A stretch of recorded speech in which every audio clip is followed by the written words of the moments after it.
Una vez más, bienvenidos al canal de Filósofo 777. Hoy a este programa titulado Un poco de memoria para la xenofobia. Quiero que le analicemos lo siguiente. Si has estado en Caracas y conoces el 23 de enero, habrás notado quizás que la enumeración de los bloques del 23 de enero no están completos.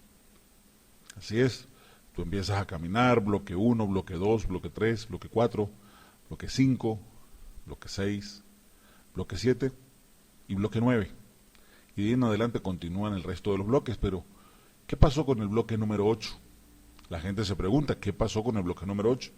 Y si tú no te habías dado cuenta, te invito a que vayas y observes que en la construcción del 23 de enero falta el bloque número 8.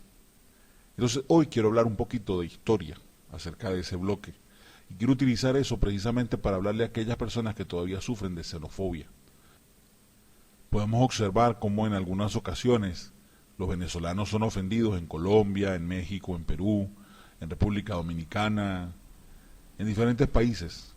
Hoy a la gente de esos países el venezolano le causa indignación, molestia, repulsión. Pero entonces, para poder entender cómo es el corazón del venezolano, yo quiero que pensemos precisamente en esa historia.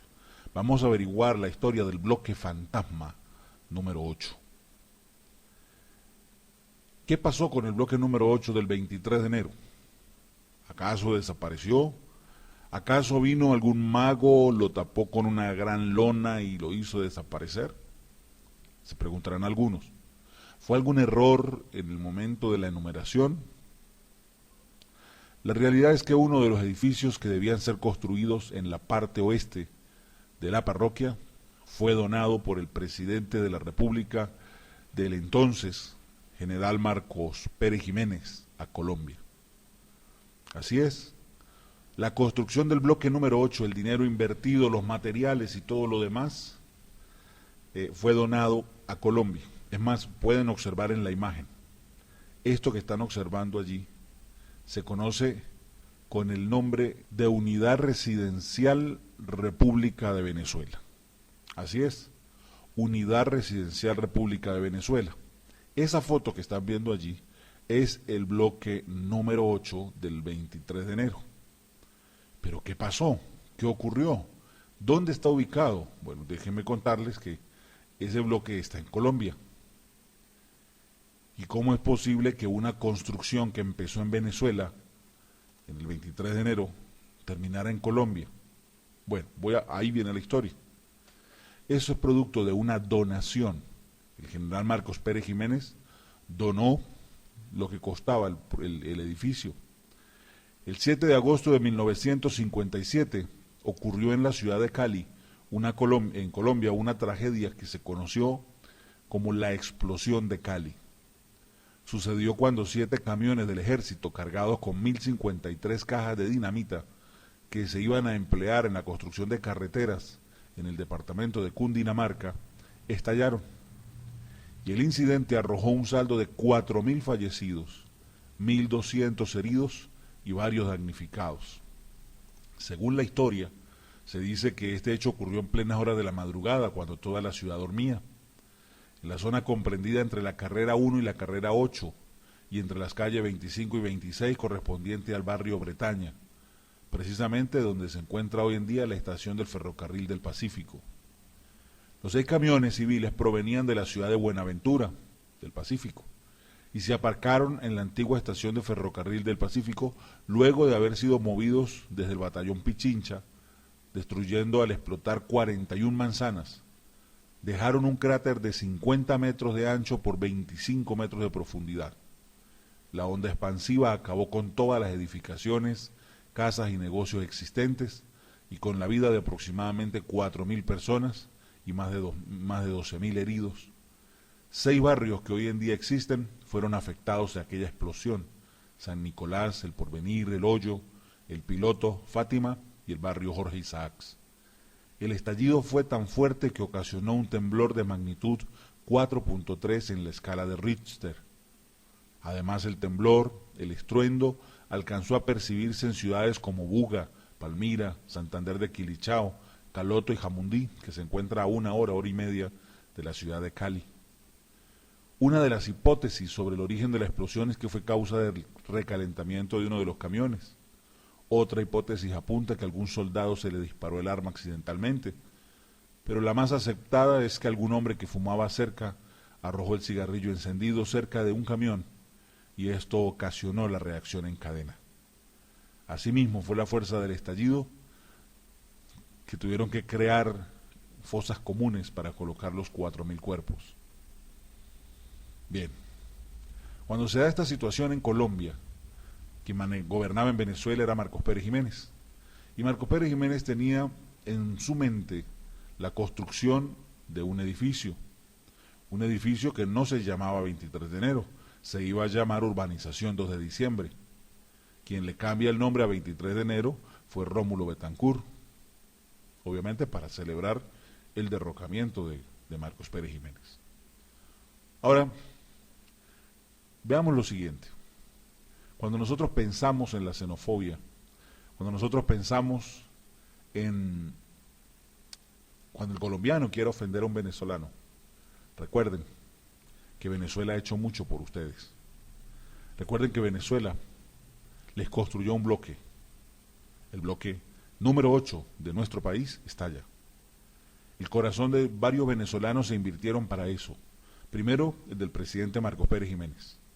Segundo, el dueño del terreno donde se construyeron era un cirujano venezolano que se encontraba exiliado del país por haberse metido con un presidente que no debía. Y entonces se fue de Venezuela a vivir a Colombia y él era el dueño del terreno donde se construyó tremenda edificación. Además de eso, fue apoyado con los recursos del Banco Obrero, el banco que existía para el manejo de los obreros en Venezuela, aportó también parte de su capital.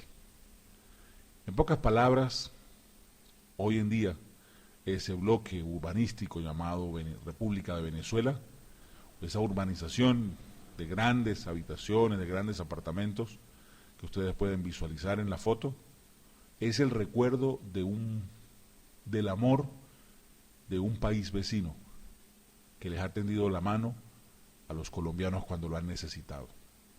Y recordemos que no solo a los colombianos. Colombia lo han visto. ¿Cuántos colombianos vivieron en Venezuela? ¿Cuántos venezolanos nacimos ligados a algún colombiano? Mi caso, por ejemplo. Soy hijo de una mujer colombiana que vino a Venezuela, casada con un venezolano. Y aprendí muchas cosas de ella. Ahora bien, cuando hablamos de los venezolanos hoy en día bajo la situación de la crisis del país se han visto obligados a salir en búsqueda de nuevos horizontes, yo invito a todos aquellos de los diferentes países que en algún momento quieren hacer sentir mal a los venezolanos, quieren hacer sentir de que salimos a quitarles sus empleos, sus trabajos, su manera de vivir. Déjeme decirle que Venezuela primero fue anfitrión de muchos, y hablo de muchos, y esto lo han dicho por las redes sociales todos los que han hablado de la xenofobia. Venezuela ha sido el país que abrazó a muchísima gente por muchos años y que compartió los beneficios de una Venezuela petrolera con todos, venezolanos y extranjeros. Porque cuando llegaba o cuando se daba aquí en Venezuela la comida subsidiada por el Estado, o cuando tú vas a una bomba de gasolina y echabas gasolina a 1 centavo por litro, no te preguntaban si tú eres colombiano y no podías echarlo, no te preguntaban si eras dominicano para poder comprar 1 kilo de arroz que venía el 80% de su costo pagado por el Estado venezolano. Cuando un estudiante, cuando un hijo extranjero venía, se le abrían las puertas en la educación para que pudieran ir a las escuelas públicas o privadas. Y se le trataba de la misma manera. El bullying no existía. Yo pregunto, ¿por qué reaccionan contra los venezolanos cuando hoy es una situación la que amerita que el venezolano esté afuera? Hoy muchos venezolanos se fueron para buscar mejor vida, no para ellos, sino para sus hijos, para sus familias. No crean que es fácil dormir en el piso, en las plazas. No crean que es fácil aguantar humillaciones u ofensas. Pero aún así hay una determinación de un pueblo que no quiere dejarse morir. Antes de ser xenofóbico, piensa en cuánto ha hecho Venezuela por tu país o por los que son de tu nacionalidad. No existe nacionalidad alguna que no pueda decir que Venezuela no lo ha acogido con los brazos abiertos, que Venezuela no le subsidió la gasolina, la comida, el estudio, la educación gratuita, el derecho a los hospitales. Claro, estamos hablando de otra república, una república en la que éramos felices y nadie sabía, una república en la que todo el mundo se quejó, cuando hoy realmente en la que estamos es donde tenemos que quejarnos más. Bien, este es el mensaje y la reflexión a todos mis hermanos colombianos, dominicanos, peruanos, chilenos, argentinos, a todos. Basta ya de la xenofobia. Esto va a pasar, este gobierno va a caer, la economía va a cambiar, y cuando eso ocurra, los venezolanos volverán a casa, ellos volverán, porque no existe nada más hermoso para un venezolano que su propia tierra. Y aquí viviremos entonces lo que ocurrió en Israel, cuando llegue el retorno de los que un día se fueron obligados por las circunstancias, y celebraremos todo el país el día de la caída de este asesino de Miraflores. Todos celebraremos en Venezuela.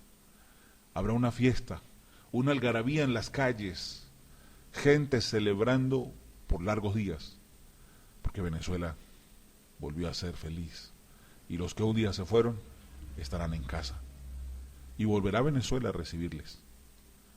Y cuando la economía cambie, no se te olvide que quizás vas a querer volver,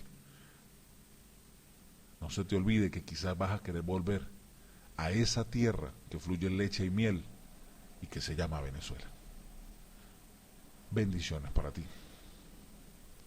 Si aún no te has suscrito al canal, te pido que te suscribas, me regales un like y lo compartas.